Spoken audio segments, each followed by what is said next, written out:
Steve McGee with Jacksonians for Jackson, and we just want to welcome Luckey with Capitol Police here tonight, and he's just going to share a little bit about things going on with them, and at the end, if there's time, we'll do some more questions, and he's going to have to scoot off right at 7 to go do something else, so we're going to try to respect that time for him. So, Bo, if you want to go ahead and start with whatever you want to share with us. Okay, well, I'll start with, and I was just pulling up the most recent stats. I'll start with the most recent operation that Department of Public Safety did in conjunction with several other agencies. So let me go ahead and speak about that real quick. Capitol Police has been in existence for a lot longer than some of you remember. I've got employees that work for me that have been with Capitol Police for 34 years. So people don't even realize that Capitol Police has been around a long time. But Capitol Police was primarily, well, not primarily, they were only assigned to state buildings. And their jurisdiction was literally from sidewalk to sidewalk. So you didn't see them out and about like you do now. In 2021, Capitol Police fell under the Department of Public Safety. When they fell under the Department of Public Safety, they started increasing the law enforcement presence of Capitol Police and changing the jurisdiction of Capitol Police to where they could be more of a force multiplier in the city of Jackson. Now, that would be around July of 2021. Now, I started May of 2022. Sorry, didn't mean to hit you. I started May of 2022. So nothing really changed until I got in there, and they asked me to build this police department that you see today. And I will go ahead and say it's still building. It's still changing every day. We're still reevaluating the processes. We're still making sure that we build the correct policies. We're making sure that the things that we put in place are working, and what's not working, we're adjusting. So what you see today is what we started in May of 2022. Now, it has since expanded, but let me go back to Department of Public Safety. So the Department of Public Safety is the state agency that houses the Mississippi Bureau of Narcotics, the Mississippi Highway Patrol, the Mississippi Bureau of Investigations, Mississippi Homeland Security, Public Safety Planning, Driver Services, Capitol Police, the Crime Lab, Mississippi Crime Lab, the State Crime Lab, and oh goodness, I think there's 11 sub-agencies, but those are primarily your law enforcement agencies. Crime Stoppers, Mississippi Crime Stoppers is housed there. Now, this initiative that we just did was Operation Unified, and it was head up by the Department of Public Safety, by the Commissioner, Sean Tyndall. And what we did was we put together a team of not only state and local law enforcement, but federal law enforcement. Involved in that operation was Capitol Police, Mississippi Bureau of Narcotics, Mississippi Highway Patrol, Mississippi Homeland Security, Jackson Police Department, Hinds County Sheriff's Department, and then FBI, DEA, Homeland Security Investigations, which is the U.S. Homeland Security, as well as ATF, Alcohol, Tobacco, and Firearms. And we also worked in conjunction with the District Attorney in Hinds County and the U.S. Attorney, Todd Gee, here in federal courts. So all that came together is Operation Unified. And with Operation Unified, I just had somebody send me the stats so that I could make sure that I told you correctly. We finished up the second phase of Operation Unified last week. And it started in January, okay? So end of March, we finished up the second phase. In that 2-month time period, we seized somewhere around 500 pounds of drugs. It doesn't break it down in that stat there. Felony charges, 298. Misdemeanor charges, 318. So total firearms seized, 212. Total defendants, 598. Total amount of currency seized, $28,092. Then it breaks it down into the different drugs. You know, we seized marijuana, Adderall, alprazolam, amphetamine, cocaine, crack cocaine, and it's broken down into all those categories are broken down into the weights. PCP, fentanyl, MDMA, prescription narcotics, edibles, and opiates. So out of that 500 pounds, that was the makeup, was just about any kind of drug you can think of, we seized. Like I said, we had 598 defendants. In other words, 598 different individuals were charged with criminal activity during that 2-month operation. So that's huge. That's what I said. When we finished up phase 2, for the last week, we've been kind of trying to catch our breath. I mean, honestly, it's been a lot. It's been a lot. We've been hitting the streets every day from 12 o'clock at lunch to 12 o'clock at night, and usually working past 12 o'clock at night. It's been a very big task for all agencies involved, and a lot of paperwork that we had to catch up on. So for the last week, we've been trying to catch up on paperwork. You present all these people to the court after you do such a great job, and you got to have the paperwork to back it up. So we've been working on paperwork for the past week. However, you know, that's one of the reasons I got to leave here tonight is we're still doing it. We're still involved. We're still meeting. We're meeting tonight, and I'm going to jump in with them. We're going to ride tonight. And, you know, we might get done at midnight. We might get done at 2 o'clock in the morning. And this operation, it's not focused on the CCID. That's another thing that people didn't realize. It's not focused on the CCID. It's focused on the entire city of Jackson. When we hit the streets tonight, we'll start we may start in South Jackson and then work our way up into West Jackson and then work our way up into North Jackson. And by the end of the night, we'll hit pretty much all the areas of Jackson. We're going to be hitting it hard. And that's what we did every night for those 2 months. Now, some nights we have 15 or 20 cars out there rolling at one time. Some nights we might have 6. Some nights we might have FBI with us, ATF with us. Some nights we might just be Jackson Police, Hinds County, Capitol Police, and MDN. It varies. You know, obviously these agencies, they can't just dedicate all their time and power to this operation. We have day-to-day functions that we have to do as well.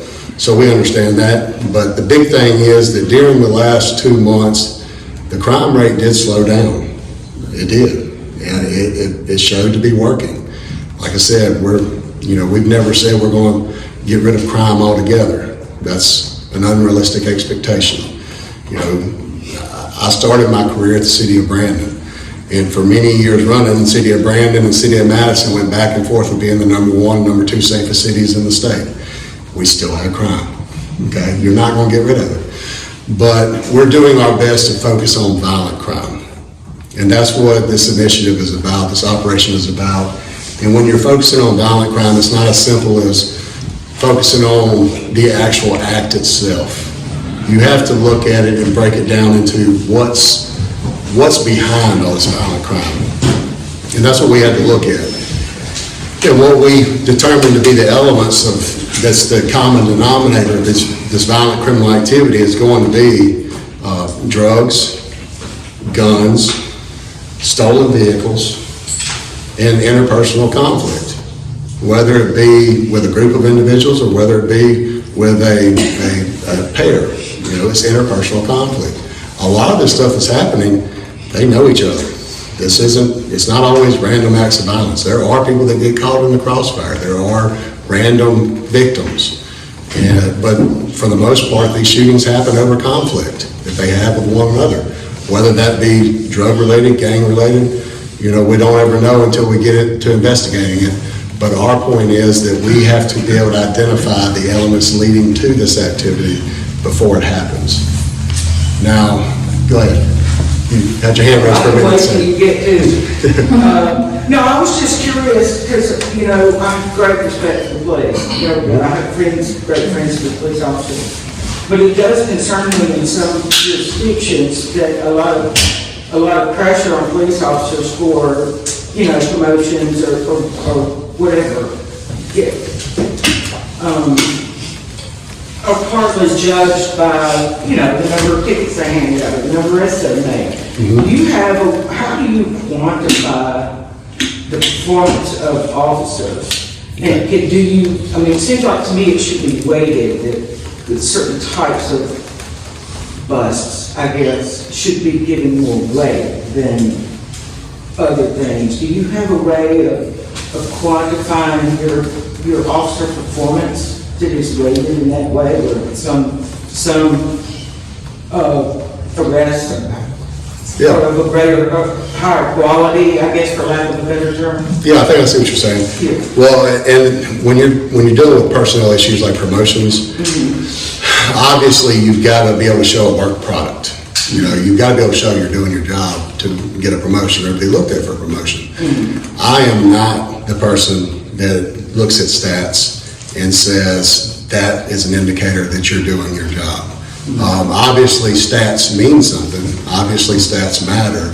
But I can tell you right now, whenever I was on the streets, my captain would turn in, or if we didn't write enough tickets, if we didn't, in his mind, write enough tickets in the month, he'd slide a little memo in your box and tell you how many you wrote.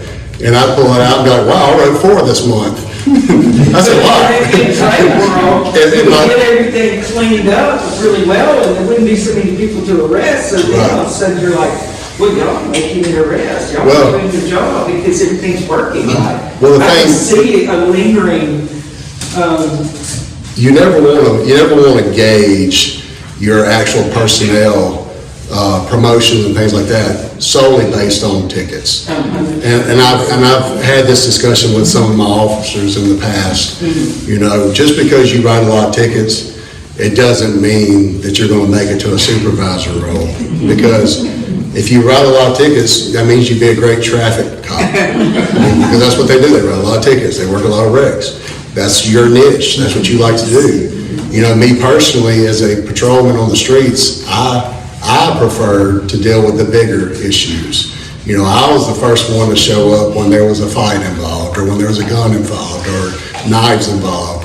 I dealt with the domestics. I dealt with the gang stuff. That was more of my niche. I didn't really like writing tickets. I didn't like spending all day sitting in traffic court. You know, so that wasn't my forte. So I would never look at officers and say, well, you didn't write enough tickets this month. So, you know, obviously we're not looking at you for any promotion. But in my mind, what you have to look at is the totality of what's going on. You don't look at one common denominator. You look at the shift as a whole. You look at how the shift is performing. You look at the amount of arrests that's happening, the amount of complaints coming from the shift, things like that. And you judge based on that. Like I said, there's a lot to learn when it comes to administrative work. And this is my first tour as a chief. So I'm still learning. I don't pretend to know it all. But no, to answer your question, we do not look at that when it comes to that kind of thing. It's a lot more important for somebody to be able to articulate what they did. Even if they didn't make an arrest, even if they didn't write a ticket, it's better to articulate why you didn't, why you did, things of that nature. And that's when you get into what we were first talking about. Squatters have rights. Homeless people have rights. But if they are interfering in the flow of traffic, that's a problem. Now, it's up to the officer to articulate that that was a dangerous situation for the traveling motorist, and as well as the person that is in the street or on the side of the street, too close to the street. We have people that sleep on the sidewalks, and I've told my officers, that's not safe. That's not safe, especially the way people drive around Jackson. I mean, those sidewalks get driven on. That's not safe. I'm personally glad that that's your attitude, because, you know, not everybody has some people are just purely politicians and they don't care. So, and that, I believe that's what makes you such a good and effective chief. Well, I appreciate that. Thank you. But you're not going to be here forever. I'll be here as long as I have to. These policies should be codified. So. Right. We're working on that. Okay. We are working on that. That's one thing we had to do. The last time policies were updated for Capitol Police was 2016, and we didn't have jurisdiction in the streets. So we're having to actually build policy at this point. We're taking policies from all over the United States when it comes to body cams and everything that Capitol Police did not have jurisdiction to do. And we're looking at those policies and we're making them fit for us. We're having to revamp them, rewrite them. We're having to make sure that they're written well enough. DPS has a legal team that reviews all of our policies and procedures before we ever put them into act. So we're working on that. Who watches those recordings from the blue cameras? That'd be Jackson Police Department, Do they look at them? as far as I know. I don't know. I don't work there, so I don't know. Blue cameras, I'm sorry. The blue lights. No, they're all The ones over. that are throughout the city. Yeah, the blue light cameras. Yes, sir. You mentioned squatters have rights, and I understand you're talking about homeless people that are sleeping out, but that's kind of one of the big things in the news these days is squatters and homes. Do y'all have policies towards people that may be overtaking a home and being able to evict them? We talked about that whenever I first sat down. I think you were late in there. Yeah. The property owner has the right to remove that person from that house and go forward with any types of charges that they would like to press on. And let me say this, we are working on a solution to the misdemeanor housing problem in Jackson right now. That is one of the issues, because right now, if you say, I want to sign charges on this person for trespassing, all we can do is write them a citation and give them a notice of court appearance to come to court at a later date. They don't actually get arrested and go to jail because we don't have anywhere to put them. But we're working on that. What we're trying to do is trying to enter into contracts with other agencies that have jails, that have beds available, to where we can actually lease beds so that we can put people in jail. Because unfortunately, that's got to be a consequence to committing a crime, even a misdemeanor. Now, Sheriff Jones does an amazing job of making room for us when it's a felony case, or when it's a case that, if it's a domestic violence case, misdemeanor or felony, and if it's a DUI, they're going to make room for us. But if it's a trespassing charge or a misdemeanor shoplifting charge, he can't really justify putting that in there whenever you might have a murder suspect come in the door 30 minutes later that he needs a bed for. So we're trying to find ways to create a deterring factor with a holding facility, if that makes sense. But to answer your question, yes, the property owner, whether it's a business or a residence, has the right to remove a trespasser. They can call the police and we will remove them for you. At that time, if you want to follow with charges, you'll have to do it right now in Hinds County Justice Court. That's where you would sign the charges at. Once the CCID court gets up and going, and if you live within the CCID or the property is within the CCID, that court will be able to handle that misdemeanor charge. Define what that means, CCID. That is the Capital City Improvement, or Capital Complex Improvement District. Can we go down that rabbit trail just a little bit? More specifically, I was could you give the jurisdiction of CCID? Sure. And is there a plan to expand it? Sure. So the original jurisdiction of the CCID stopped right here at Meadowbrook. And it did as a matter of fact, that street right there is the boundary. The left side of that street is not ours. This side of the street is. And then same thing over here at, this is Old Kent, right? So that's North State Street, or State Street? Yes. So State Street, this side of State Street is us, that side's not, to Meadowbrook. That's what it currently is today. Then it goes south to South Street. Now, when you get into downtown area, it cuts out and takes in Jackson State University, and that area is surrounding Jackson State University, right there on the perimeter of the university. Then it comes back into Bailey Avenue, that area, and then cuts up north. That's your west boundary. Your east boundary is going to be over there where the museum is, the Children's Museum and all that. The Herring Gear. So from Herring Gear up to Ridgewood Road, and then just a small piece of Ridgewood Road where there's some state buildings. So most of 39211 is not in CCID? Correct. Now, the new House Bill 1020 states that July 1 of this year, so in a couple months, we will extend to Northside Drive.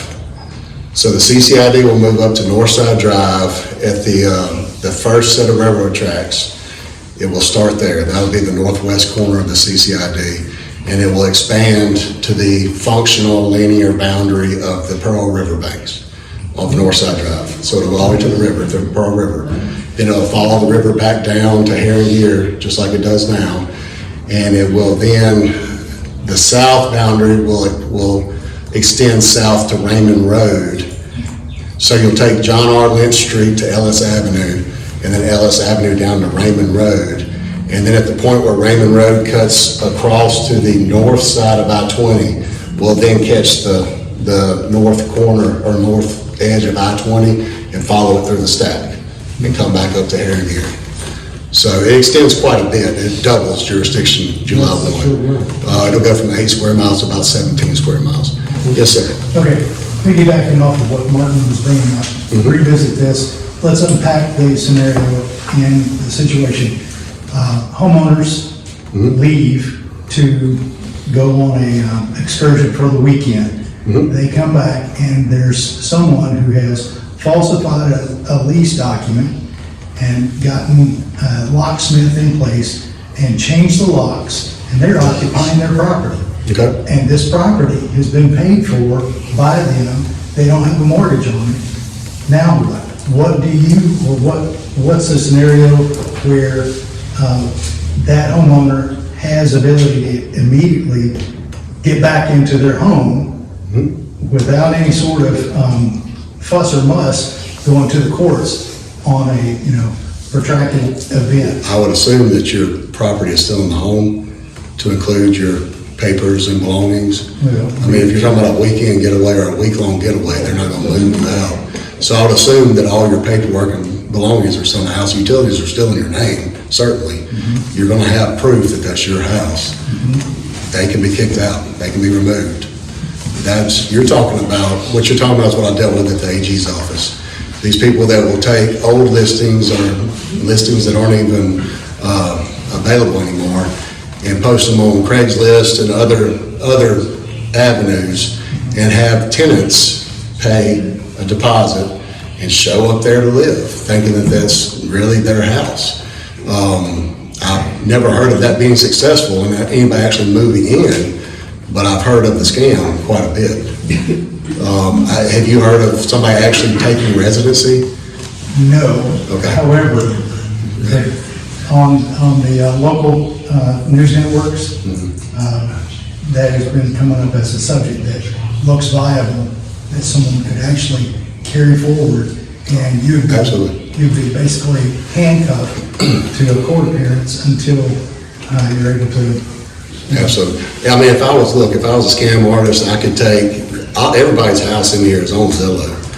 I could take the listing on Zillow that tells me everything about your house, create a whole nother listing as a rental house, and have 15 people send me a deposit tomorrow and send out phony lease agreements. And yeah, if I wanted to take it to the level to where I could call a locksmith and have them meet you there to change the locks because I've lost my key, then you could show a lease or whatever the locksmith provides, and maybe he would do that for you. But normally, typically, the scam artist he wants the quick, easy buck.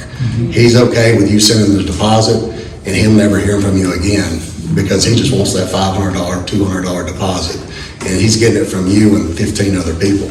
So on a quick scam like that, he's not going to risk the chance of getting caught and meeting you at the house or using his resources to contact a locksmith or anything like that.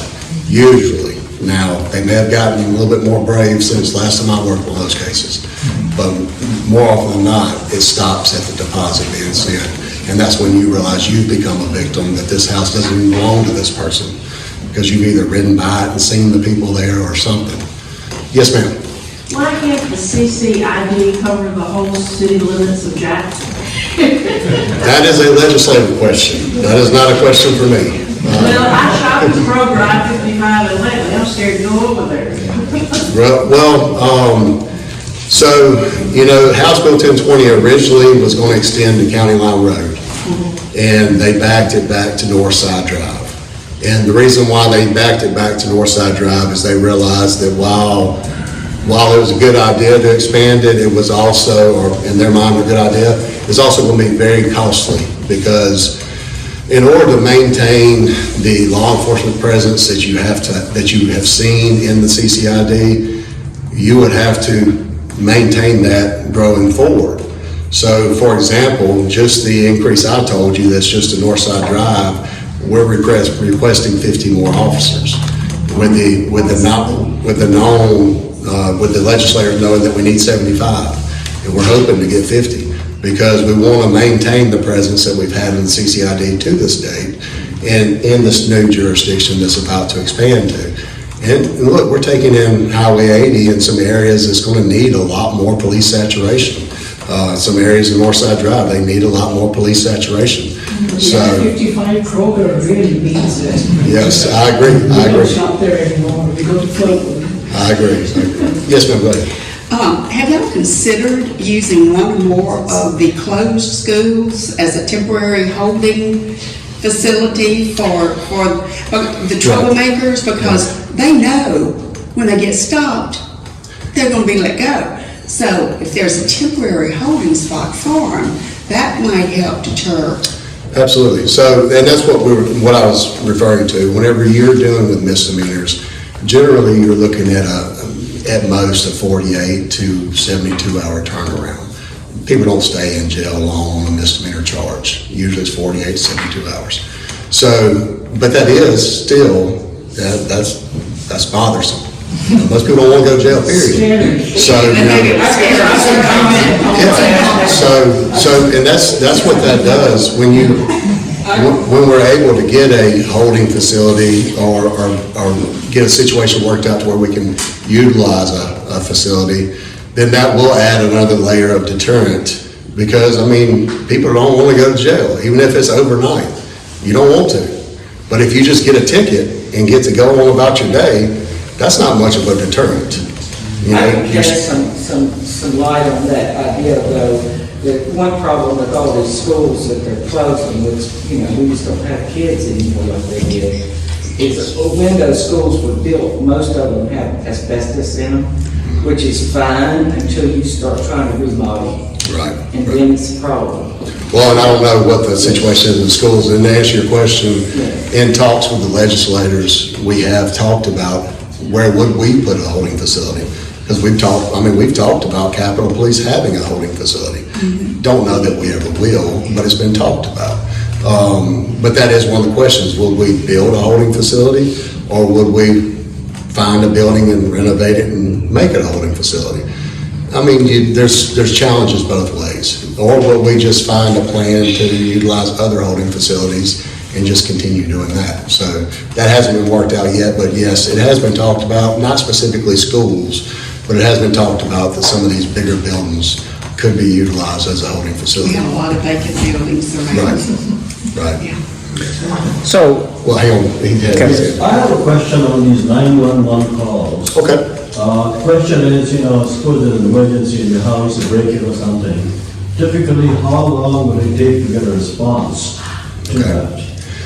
Does it depend on the area? What's the mechanism behind it? CCID. So to call Capitol Police, to get Capitol Police directly, we do not accept 911 calls, not because we don't want to. Right. The system's not set up that way. We're working on getting it set up. The problem is there's a lead time to it. We were hoping to have that set up by the time we move into our new headquarters, which is going to be done hopefully around July. That's what we're hoping. Unfortunately, the 911 system lead time is looking like that's going to be pushed back to September or October.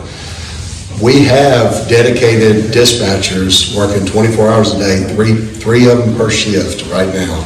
So if you call our number, they answer and they dispatch police to it.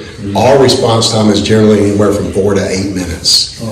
So we have a fast response time. The problem is, though, that it's much easier to call 911, the number you've been taught to call your entire life, instead of 601-359-3125. That's us. And that goes directly to us. And I'll give you that number again later. That's not the only time I'll say. Is that a 24-hour or Yes, is it just during 24 office hours? It is 24 hours. That's 24 hours. We have a 24-hour communication center, just like any other police department. And the challenges with the 911 center is, you have, the technology is in Hinds County. Hinds County owns the technology for 911. They basically, for lack of a better understanding on my own part, they seem to basically lease it out or rent it out to the cities. Well, each city has got its own boundaries, its own what they call a geofence. In other words, they have to go in a system and put every single address that makes up the boundaries of the city, and then everything in that boundary, when a 911 call comes in, it goes to that agency. Well, that process is very time consuming, and we have to get into the procurement process on the state side of paying somebody to do that, the actual technical side of it having to be done, and unfortunately, it's just looking like it's going to run us into September, October before we can have that capabilities. Now, hopefully, by the end of the year, hopefully, if you hit 911 and you are within our jurisdiction, the one we just spoke about, it will go to Capitol Police. Right. What we have right now is if you hit 911, it goes to Jackson Police Department, Right. where it's been designed to go. Then they transfer it to us. So that's the process right now. Now, I will say they get a lot of calls. Jackson Police Department is 111 square miles. I have 8 square miles. Big difference in call volume. So you have to keep that in mind. If you call them, they may be tied up on something else going on too. So it's certainly not that they're not trying to transfer the call to us quickly, but sometimes it doesn't happen as quickly. I urge people to call us directly whenever they are within our area. That way, we for sure get the call right then when it's happening. Yes, sir. You mentioned Sheriff Jones, and he's been doing a lot of, in the past, there's been a lot of tension between the sheriff and the police chief, and now thrown in Capitol Police. What kind of relationship do you and the police chief and the sheriff have working together, and how is that working, especially with overlapping jurisdictions and things like that? Right. So look, Capitol Police is a unique situation. It's not unique to the fact of, like you just said, you always have the sheriff of the county and then the chiefs of the city, which is within the county. So that's not really a unique idea. But then you throw in a state agency inside of that city, that just kind of changes the ballgame. So to answer your question, our partnerships are very strong, very good. We were sat down together last night at a banquet eating steak and lobster, congratulating some of our top officers on some achievements and awards together. We were at a press conference yesterday morning, and we get together and we talk about what's going on, this operation that we've been doing. We've been talking back and forth. Chief Watts, the assistant chief, one thing I've noticed when you get in this position as chief, you don't have a whole lot of time to make the calls yourself. So I don't call Chief Wade directly. Most of the time I call Assistant Chief Watts, because Chief Wade is probably in a meeting somewhere having to talk to somebody. So Chief Watts and I, we communicate almost daily. Assistant Chief Derek Jordan, who works for me, he and Tyree Jones, Sheriff Jones, they speak almost daily. And same thing with Watts and some of my other staff. So we have a very good communication established, a very good partnership. And that's one of the things that we really want to strengthen during this year. Communication can always be better, always. And no communication is perfect. You can't even look at a single police department that has perfect communication within that police department.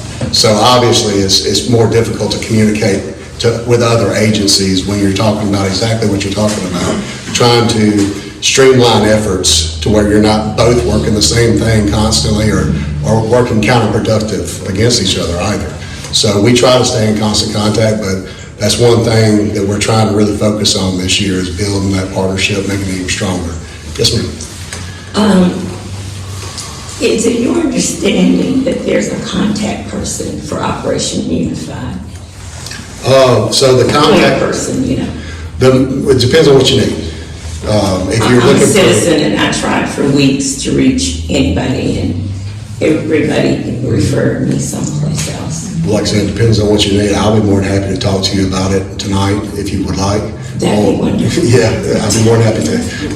But if it's for, like what's going on, stats and things like that, Bailey Martin is the press secretary for Commissioner Tyndall.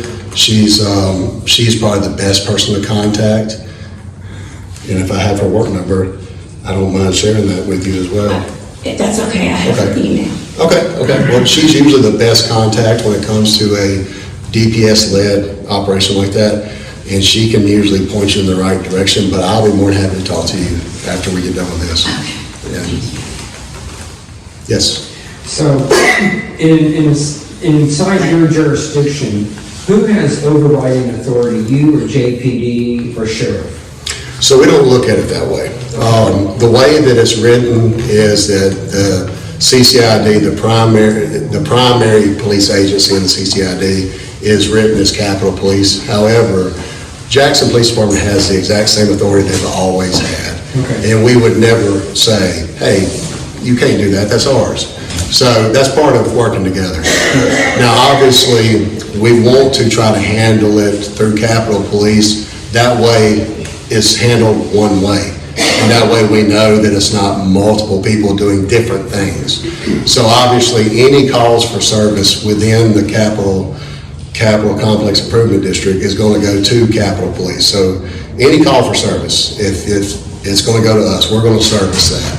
And then you're going to see us more than you will JPD patrolling the area. Now, JPD certainly has every right and authority to work within our area, just like Sheriff Jones and his deputies. They have every right to be here working as well. Like I said, the concept's not that unique, because you've always had jurisdictions within jurisdictions with sheriff's departments and police departments. It's just more of an understanding that, hey, look, we're going to handle this little bitty area here, and y'all can focus on everything outside that's bigger. And, if we need you, we'll call you. And if you need us, call us. And that's just the way it works. So. Thank you. Yes, sir. Chief Luckey, I've lived in Concord now for about 30 years. I just want to say it's very nice to see your cars patrolling. And we have noticed a decrease in crime and plundering. And y'all are doing a great job, and I really appreciate it. Thank you very much. But I'm a bicycle rider, and it's amazing the amount of cars that are smoking dope as they're driving down the street. And this morning I rode at 9 o'clock, and I rode 6 miles, and there were 4 different cars smoking dope. Is there anything that y'all can do about that, or that's certainly against the law, right? Yes, sir. So, to answer your question, that's, when you're dealing with, you get into nowadays the state has the medicinal marijuana and all that stuff. However, even with medicinal marijuana, you're not allowed to smoke it going down the road. It's no different than anything else. You can be intoxicated while driving, even on cough syrup. Obviously most people think of it as being alcohol related, because generally a DUI is alcohol related. But to answer your question, there is a statute that's DUI other. In other words, you're intoxicated or inebriated on something other than alcohol. So to answer your question, it is illegal. And it's certainly it is an indicator if you smell it outside the vehicle. That's considered plain view or plain sense. That really isn't a term, but that's what it is. It's not view, obviously, it's smell. So when you're dealing with a car on a public roadway and you smell marijuana emitting from the vehicle, yes, that certainly is a call that there is something that's going on. Reasonable suspicion, not probable cause, but reasonable suspicion. However, when you're in a vehicle, it's a lot harder to smell that. People sometimes. If you got your air on, you can smell pretty good sometimes. It's hard to tell which car. But it's like at night, whenever I'm out working the streets at night, I roll my window down for that reason, so I can smell it, so I can identify where it's coming from. But yes, it's certainly something that can be taken care of on a law enforcement level. And if the officers aren't stopping those vehicles, it may be because they're not smelling, or they can't tell for sure where it's coming from. You know, just because you smell it, especially at 9 o'clock in the morning at Fondren, there might be a good bit of traffic going through, and it might be, you might know which one it's coming from because you're on a bicycle, and you know exactly which car it's coming from, but, you know, an officer sitting in a car might smell it and think, well, okay, is it this car, is it this house, is it this establishment, this parked car? So it's kind of hard to pinpoint it when you're in a car. We are going to get our bicycle unit back up and rolling in the Fondren area. What we've done is during session, they've been assigned to the Capitol building to basically patrol the perimeter of the Capitol in that immediate area. But once session is over, they will be back to the downtown and Fondren area on bicycle. So, One other quick question, is there anything that y'all can do too about the cars parking in the bike lanes? Is that, you know, I know that's a petty thing, but it is kind of dangerous when these cars, and sometimes they're parked there for days and weeks, just parking at bike lane. Is that something y'all? that's something I can certainly look into with our staff and see. A lot of your parking issues are going to be city ordinance violations, and right now Capitol Police is not enforcing city ordinances. House Bill 1020 does give us the authority to enforce certain city ordinances related to traffic and related to disturbing the peace. You know, I believe there's a city ordinance that has a decibel level of what's considered disturbing the peace. Well, Capitol Police doesn't yet have decibel meters, so we obviously can't enforce that yet. There's pending legislation to give y'all more authority on that, this year? There is pending legislation, and I can't speak on what's pending, you know, and whether or not that'll be passed or not. We're not heavily involved in the legislation that's being drafted. When it's being drafted, you know, they may call us and say, hey, what do you think about this? But when it comes down to the actual drafting of bills, in fact, we're not that involved in it. We're going to do whatever we're tasked to do. It's a road right away. I'm surprised that building that bikeway there was legal to begin with. That's American Disability Act is what got it through. Okay.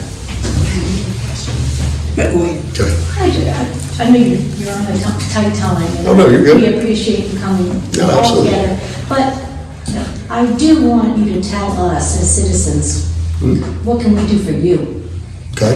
What can we do for your department, your men and women? So the biggest thing, policing is not about putting handcuffs on people necessarily, and it's not about, you know, catching the bad guy all the time. It's about serving the public, serving the community, building a layer of trust with the public and the community. And that's what we try to do. We try to be a proactive, professional police department. And, you know, that's a hard balance sometimes, and sometimes people don't see the professional side of it or the proactive side of it, and they think it's something else. But we have seen over the last year and a half since I've been in office, a huge shift in the public perception of Capitol Police. In the beginning, you know, we were the new guys on the block, and, you know, we had some incidents that happened when we first got out there, but things have calmed down a lot. People have started to realize that, hey, these guys, they're professional, they're proactive, yeah, they're everywhere, you know, and that's what we want.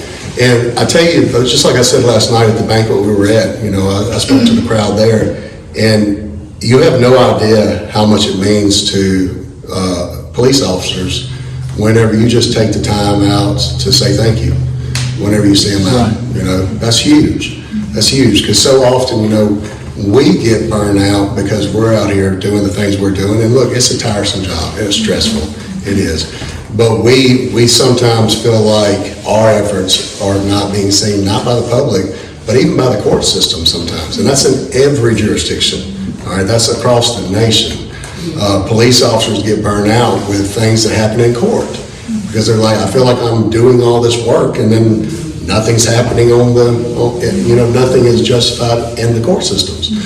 So just to have the public behind police officers, it helps rejuvenate that passion and that fire to basically reignite that, hey, this is why I do this, because this young lady here, she respects what I'm doing, and she appreciates what I do.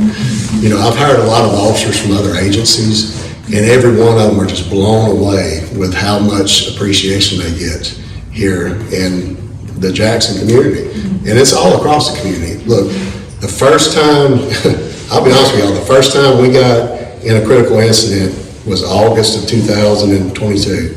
And I walked West Street from Fortification all the way back to High Street by myself, just walking it, trying to get my head around what happened. And so many of the community was outside. And when I was walking down the streets, they recognized me and they said, hey chief, or hey officer, however they addressed me, thank you for being here. Thank you for what you're doing. And I was amazed by it. It's 1 o'clock in the morning. We just got in a pursuit. We got a critical incident going on. Everybody's thanking me for being here, thanking me for what I do. Like, that's huge. That's a huge thing. And, I'm just one person walking down the street in the middle of the night. But that's one thing that my guys come to me all the time and say, look, we've never been appreciated as much as we have been here. So what you're doing now is already working. I mean, what you do for us is amazing. But another thing is, we want to build a partnership with the community. We often talk about the partnership between agencies, and that's very important, especially in the situation we're in. But we need a strong partnership with the communities as well, because the community knows more about what's going on than we do. I mean, it's just like the gentleman in the back that rides his bicycle. I don't ride a bicycle through Fondren. I don't smell that. But if we have a good communication with people who do, that can kind of guide us in the right direction. And it's not always about enforcing the law, putting people in jail. It's about making sure that everybody has a good quality of life.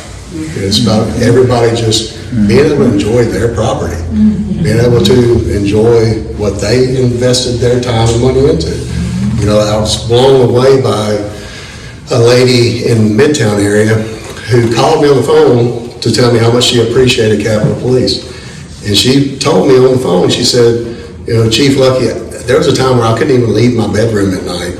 Like, could not even walk around her house because the amount of gunfire going on was so rampant during that time. She was afraid to leave a safe area of her house and just enjoy the inside of her house, not the outside. She was afraid to go just walk across the house because she was afraid of stray bullets coming in the house. And, she wanted to call and tell me how much she appreciated Capitol Police Force. She doesn't hear that as much as she used to. And I'm going to tell you, whenever I started, you could walk outside the Woolfolk building where my office is, and it could be 11 o'clock in the morning, or it could be 11 o'clock at night, or 2 o'clock in the morning, and you would hear automatic gunfire in the area. And it was every day. And now you don't hear that as much. So it's working. I mean, the Capitol Police is doing their job. They're being seen, they're being proactive, and the criminal element is pushing out of the area, and we're able to bring a lot of that to justice as well. Well, thank you. Yes, ma'am. And I want to thank you for being here and telling us, all the great things. And it sounds like maybe you cleaned up when you got here the initial group of Capitol Police. They're still here. So when I started, we had 63 police officers. Now we have 160. What I was going to say, yes. What I was going to say. Some of the ones were like the Goon Squad. Oh, okay. Yes. Okay. Yes. And from personal experience. Task force now. And so what are you doing to put measures in place or to assure the public that there aren't some renegades that are going to harass and treat the public in a terrible way? Now, if they're acting a nut and, doing donuts, whatever, there's a cause and a reason for everything. But to just actually harass. Right. So we're, like I said. But it sounds like it sounds like you had cleaned it up and you've got a good crew, but I just wondered what measures. We have an amazing team out there now. I'm so glad. One thing that I stress to people is, in my position or in any upper level administrative position, if we don't know what's going on, we can't fix the problem. And I have stressed to people the same number you call to get help from Capitol Police is the same number you call to say, I want to talk to somebody about what this officer did to me. We get under the car. Well, I will talk afterwards. yeah, okay. But there have been some officers that There's not always unfortunately be that. have done some things that were not in good judgment. And me personally, I try to err on the side of caution. If I see something going on that is, I'm not going to allow anything to get to the level of what you just mentioned. That's not going to happen under my administration. As soon as I hear about something that even sounds like somebody stepping outside of what's constitutionally allowed for law enforcement, then that's going to be dealt with immediately. And I'm with everybody but you, Right. because I think you were just really new, so I started at the top, and it just got Right. swept under. Well, and what we're doing also, Department of Public Safety is trying to revamp our internal affairs division as a whole to where we can make sure that we really keep an eye on everything going on. Because you got to think, with DPS, we have over 900 sworn officers with DPS. So we need a very big internal affairs division. Do y'all have body cams now? We do. So we got body cams. That I've been pushing for body cams ever since I started. Right, and Sean didn't realize they didn't have it, so anyway, he has them now. And, how can you prevent an officer from turning off the body cam? You can't prevent one from turning it off. However, the body cams we have, you can't turn them off.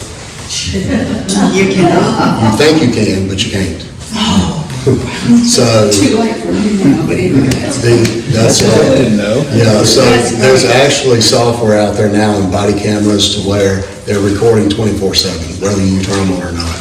As long as the body camera is actually on, it's recording. voice, and Now, there are stipulations to that. Now, the mic doesn't always record, but the actual video records. Now, so what that's able to do right now, why that's critical to us right now at Capitol Police, is because right now our vehicles we're still in the process of building our technology in our vehicles.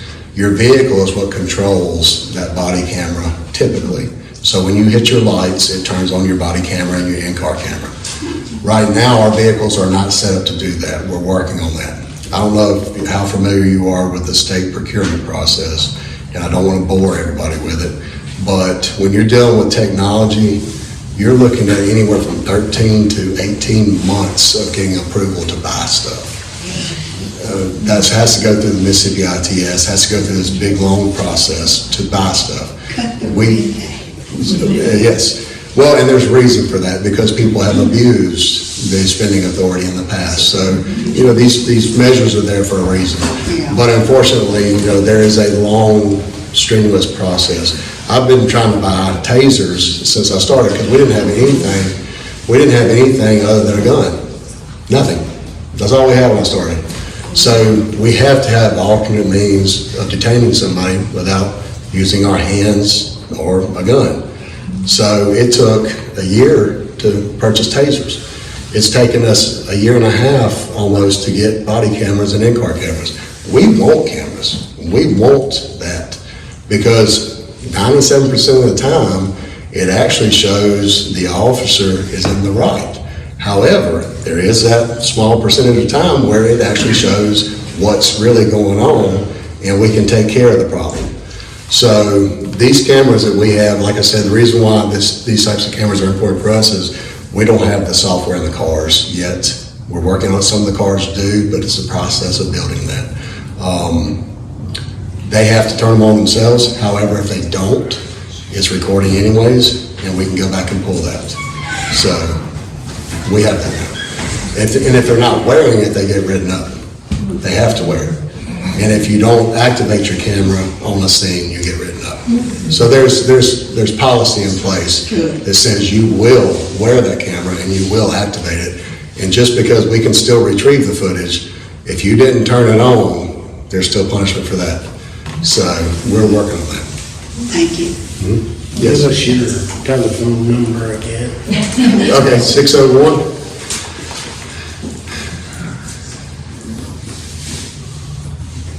Got that. 359-3125. thank you for coming. I have just one last question, and you'll have time. No, you're good. Are you getting, is the legislature funding you properly? We're hoping so.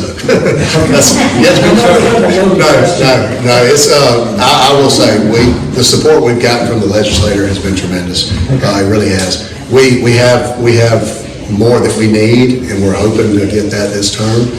But no, so far, we've been very blessed. We have, with the support from the community, support from the legislators, support from DPS and the governor and all that. I mean, it's truly been a blessing, and we couldn't ask for a better turnout for what we've been dealing with. Tell us what you can about what you guys are facing, what y'all are up against with human trafficking, child trafficking, things having to do with illegal aliens. So, all right, we don't really deal a lot with illegal immigrants. The human trafficking aspect I do know quite a bit about. Before I became chief of Capitol Police, I was actually at the Mississippi Attorney General's office on their human trafficking unit. I was one of 4 people assigned to that unit statewide. And I can tell you on human trafficking, Jackson is one of the major hubs in the United States. It is. Now, you got the I-20, 55 corridor right there, the split, and it's part of a very major circuit. Madam AG Lynn Fitch is doing an amazing job of trying to focus on human trafficking and really cutting a lot of that out. Also, the Department of Public Safety has, in MBI, we have a human trafficking division in MBI. They do amazing things as well. And a lot of times, the AG's office and MBI will work together on operations of human trafficking. I will say this, most of what you see in human trafficking, we try to tell everybody, it's not like the movie Taken, okay? Just because that's what it is on TV, that's not necessarily what it is all the time. And, obviously, we don't have a lot of time to talk about this, but I'm a father of 3. I have 2 girls and a boy. My boy is my middle child. I have a 14-year-old girl, a 12-year-old boy, and a 7-year-old girl. And what I see out there scares me to death. And a lot of it is going to be dealing with social media. Unfortunately, our youth, our children, they don't think twice about sharing too much information online. And what you end up seeing in a lot of cases of human trafficking is not going to be that they were taken against their will or kidnapped. They are 13, 14 years old with access to Snapchat and all these other platforms, and they meet some random guy in another state or in another area of the state, and they start talking about their home life. And every kid is unhappy at some point. We can't make them happy all the time. We're parents. So they start talking about how tough their life is as a child at 14 years old, who pays for nothing, but how tough their life is as a child. And some of them have horrible lives. Some of them are abused. Some of these victims are neglected by their parents. We've had cases where the kid had been gone for 24 hours and the parent didn't even know they wasn't there. So a lot of what you see can be addressed in the family unit. And you see a lot of times with human trafficking, that family unit's not strong enough and not a good family unit a lot of times, not all the time, but a lot of times there's a lot of problems. There's a broken home of some sort, there's some kind of issue in the home, and the child is reaching out for attention somewhere else, and they find it on these social media platforms, and this knight in shining armor that's 22 years old, 23 years old, is going to come rescue this 12-year-old from this horrible environment that they live in. And they end up falling for this guy or this female, and they, for the first week or 2 after they run away from home and they're with this new special person that they met online, they're dating. Then the dating turns into a party scene. Then the party scene turns into drugs and alcohol. Then the next thing you know, the girl that was crying out for help from her house is now being passed around, and I hate to say that, but that's what's happening, and being used as basically in a sexual, commercial sex acts. And she may or may not even know that. And she's just trying to fit in. She's just trying to please him. She's just trying to be what she thinks he wants her to be, and that's her savior.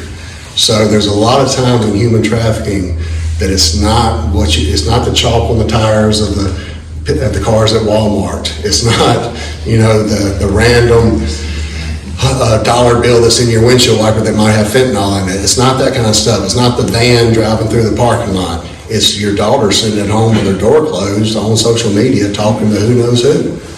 Unfortunately, that's what human trafficking, that's what a lot of it stems from now. And we try to educate parents on that. We try to educate law enforcement. Another part of human trafficking is going to be your commercial sex aspect. Unfortunately, these women that are out here, and men that are out here engaged in prostitution, they end up being abused, they end up being beaten, robbed, taken advantage of, and then here comes somebody that's going to swoop in and take care of them, protect them. I'll hold your money from you so you don't get robbed. So I'll make sure that your finances are safe with me. Well, what becomes a pimp later becomes somebody who then abuses them, then traffics them himself. So there's a difference between a pimp and a trafficker, but both are a felony. But so the majority of what we work in human trafficking, and when I say the city of Jackson is a major hub, it's because it is. A lot of the women that we spoke to, they used to get shipped off to Vegas, but now it's Memphis to Jackson to Biloxi, over to Alabama, on into Atlanta, into Texas, back here. It's a circuit. They run that circuit. Are y'all looking for the man in Belhaven Heights who went walking and he's been missing for a week? Right, we are. I'm gonna be honest with you. Oh, that's not a real thing? I'll talk to you later about that. But I got a question for you. To improve community engagement, are you guys considering the Citizens Academy? We actually got an email about that today. Yes, actually, my team, I laughed because literally at 4:30 this afternoon, I was looking over my emails after I got done with my last meeting for the day, and one of it was talking about a community academy, or citizen academy, through Capitol Police. So yes, to answer your question, they are in the works of trying to put something like that together. Do you need to wait? Oh, I'm good. If y'all got a few more questions, I need to be mindful of it, but yeah. What exactly will the Citizens Academy do? So we're not sure yet exactly what that's going to look like. It's a lot of it's going to be a lot of educational material. You won't be issued a car or a badge or a gun. I can go ahead and tell you that. But a lot of it's going to be just a chance to see what we do and what we offer, and kind of what we go through on a daily basis, and how we can better serve you, and the training we go through, and the training that all the things that we have to learn and stay on top of. It's just a lot of information, basically. Great for networking. Right. Great for networking. Well, and JPD had a Citizens Academy where one of the nights you actually were in the back seat or front seat or whatever in the vehicle to just appreciate what you go through. And we may do a ride along in the academy. It's going to involve some waivers because it's not for everybody. It's a dangerous activity, but yeah, we may throw that aspect in there. Just a quick question. Is there a way to differentiate when you see a policeman, whether he's with the law organization or the JPD or any one of those things? Or how does that, when you see somebody, how do you know?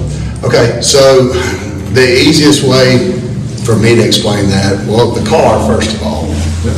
The car, we have the black and white police cars. Jackson Police Department has the orange stripe, and then, of course, Hines County, most of theirs are still white, I believe, with the county emblem on the side.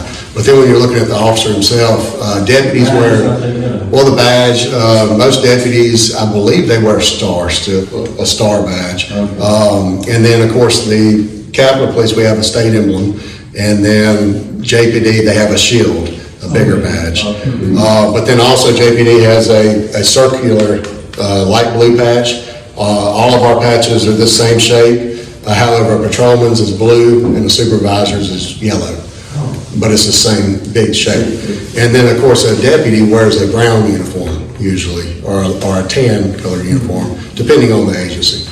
But Hinds County, I believe they wear the brown uniform. But basically, it'd be the badge that you have. That's the biggest indicator. That and, well, obviously, a deputy's gonna have, like I said, a brown uniform. Right. And then whenever I look at a JPD officer, you know, a lot of the collar brass may be the same, but the patch on the side's different, and then the badge is different. This is very good, very good. Thank you.